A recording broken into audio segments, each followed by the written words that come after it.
Hello friends, Assalamu alaikum. Welcome back to our channel.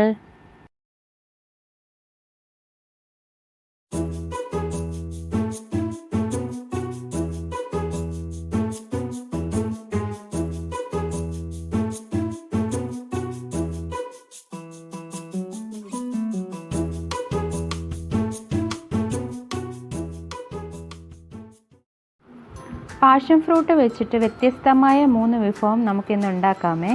അധികം ആരും ഉണ്ടാക്കാത്ത വിഭവമാണിത്. പലർക്കും അറിയില്ല എന്നതാണ് സത്യം. അറിയാവുന്നവരും ഉണ്ട് കേട്ടോ, കുറേ പേരുണ്ട് അറിയാവുന്നവരും. ഞാൻ ആദ്യമായിട്ടാണിത് ട്രൈ ചെയ്തത്. എനിക്കിതിനെക്കുറിച്ച് അറിയില്ലായിരുന്നു. എൻ്റെ ഒരു ഫ്രണ്ട് പറഞ്ഞപ്പോഴാണ് ഇങ്ങനെ ഉണ്ടാക്കാമെന്ന് വിചാരിച്ചത്. ഉണ്ടാക്കി നോക്കിയപ്പോഴാണ് അറിഞ്ഞത് നല്ലതാണ് കേട്ടോ ഇത്. അതുകൊണ്ടാണ് നിങ്ങൾക്കൂടെ ഷെയർ ചെയ്യാമെന്ന് വിചാരിച്ചത്.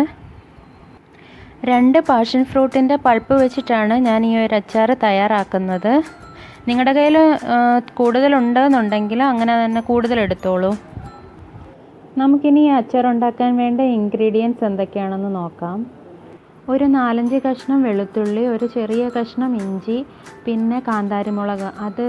അതുണ്ടെങ്കിൽ അത് തന്നെ എടുക്കണേ, അതാണ് ഏറ്റവും നല്ല ടേസ്റ്റ്. പിന്നെ കറിവേപ്പില,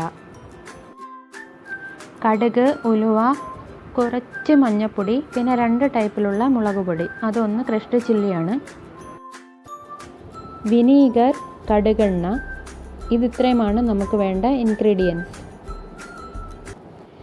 നമുക്ക് എന്തെങ്കിലും ഉണ്ടാക്കാൻ തുടങ്ങാം. ഒരു പാൻ അടുപ്പത്ത് വെച്ചിട്ട് കുറച്ച് എണ്ണ ഒഴിക്കുക. അത് ചൂടാകുമ്പോൾ അതിലേക്ക് കടുക്, ഉലുവ എന്നിവ ഇട്ട് കൊടുക്കുക. കടുകെണ്ണയുടെ ആട്ടോ ആ മഞ്ഞ കളറ്. ആ വെള്ള പാത്രത്തിനകത്ത് മഞ്ഞ കടുകെണ്ണ എടുത്തെറിയുന്നുണ്ട്. ഇതിലോട്ട് നമുക്ക് ഇഞ്ചി, വെളുത്തുള്ളി എന്നിവ ചേർത്ത് കൊടുക്കാം. നന്നായിട്ടൊന്ന് വഴറ്റുക. എന്നിട്ട് അതിലേക്ക് നമുക്ക് പച്ചമുളക് ഇട്ട് കൊടുക്കാം. ഞാനിവിടെ കാന്താരിയാണ് ഇട്ട് കൊടുക്കുന്നത്. നിങ്ങളുടെ കയ്യിൽ അതില്ല എന്നുണ്ടെങ്കിൽ പച്ചമുളക് ഇട്ട് കൊടുത്താൽ മതി. പിന്നെ കുറച്ച് കറിവേപ്പില, അതും കൂടി ഇട്ട് നന്നായിട്ടൊന്ന് വഴറ്റുക. നല്ലോണം വഴണ്ട് കഴിയുമ്പോൾ നമുക്ക് എടുത്തു വെച്ചിരിക്കുന്ന പൊടികൾ ചേർത്ത് കൊടുക്കാം. ആദ്യം നമുക്ക് മഞ്ഞൾപ്പൊടി ഇട്ട് കൊടുക്കാം. അതിനുശേഷം മുളക് പൊടി 1 ടീസ്പൂൺ. അത് ക്രഷ്ഡ് ചില്ലിയും കൂടെ ഞാനിവിടെ എടുത്തിട്ടുണ്ട്. പക്ഷേ നിങ്ങളുടെ കയ്യിൽ അത് ക്രഷ്ഡ് ചില്ലി ഇല്ല എന്നുണ്ടെങ്കിൽ മുളക് പൊടി തന്നെ കുറച്ചുകൂടെ അധികം ഇട്ടാൽ മതി. അതിനുശേഷം ഒന്ന് വഴറ്റി കൊടുക്കുക. പിന്നെ തീ ലോ ഫ്ലെയിമിലായിരിക്കണേ. പൊടികളിടുമ്പം പ്രത്യേകം ശ്രദ്ധിക്കുക, തീ എപ്പോഴും ലോ ഫ്ലെയിമിലായിരിക്കണം. അതിനുശേഷം നമുക്ക് നമ്മുടെ മെയിൻ ഇൻഗ്രീഡിയൻ്റായ പാഷൻ ഫ്രൂട്ടിൻ്റെ പൾപ്പ് ചേർത്ത് കൊടുക്കാം. ഇത് ഒഴിച്ചു കൊടുത്തതിന് ശേഷം തീ നമുക്കൊരു മീഡിയം ഫ്ലെയിമിൽ വെച്ച് കൊടുക്കാം. ആ മീഡിയം ഫ്ലെയിമിൽ തന്നെ വെച്ച് കൊടുത്തിട്ട് ചെയ്താൽ മതി, ഹൈ ഫ്ലെയിമിലാക്കണ്ട. ഇത് നന്നായിട്ടൊന്ന് ഇളക്കി കൊടുക്കുക. പാഷൻ ഫ്രൂട്ടിൻ്റെ പൾപ്പിലേക്ക് നമ്മുടെ പൊടികളെല്ലാം ഒന്ന് നന്നായിട്ട് പിടിക്കണം. അതിനുശേഷം നമുക്ക് ഉപ്പ്, കുറച്ച് പഞ്ചസാര, ഒരു 1/4 ടീസ്പൂൺ പഞ്ചസാരയും കൂടെ ചേർത്ത് കൊടുക്കണം. അപ്പോഴേ അതിൻ്റെ ടേസ്റ്റ് ബാലൻസായി കിട്ടത്തുള്ളൂ. വിനീഗറും കൂടെ ചേർത്ത് കൊടുത്തിട്ട് നമുക്ക് തീ ഓഫ് ചെയ്യാം. ഇത്രേ ഉള്ളൂ, നമ്മുടെ ടേസ്റ്റി ആയിട്ടുള്ള അച്ചാർ ഇവിടെ റെഡി ആയിട്ടുണ്ട്. നിങ്ങളെല്ലാവരും ഒന്ന് ട്രൈ ചെയ്ത് നോക്കണം. ഇത് ഞങ്ങളുടെ പുതിയ ചാനലാണ്. നിങ്ങളുടെയൊക്കെ സപ്പോർട്ടും പ്രാർത്ഥനയും ഉണ്ടെങ്കിൽ മാത്രമേ ഞങ്ങൾക്ക് മുന്നോട്ട് പോകാൻ പറ്റൂ. എൻ്റെ ചാനൽ ഇതുവരെ സബ്സ്ക്രൈബ് ചെയ്തിട്ടില്ല എങ്കിൽ ദയവ് ചെയ്തൊന്ന് സബ്സ്ക്രൈബ് ചെയ്യണേ.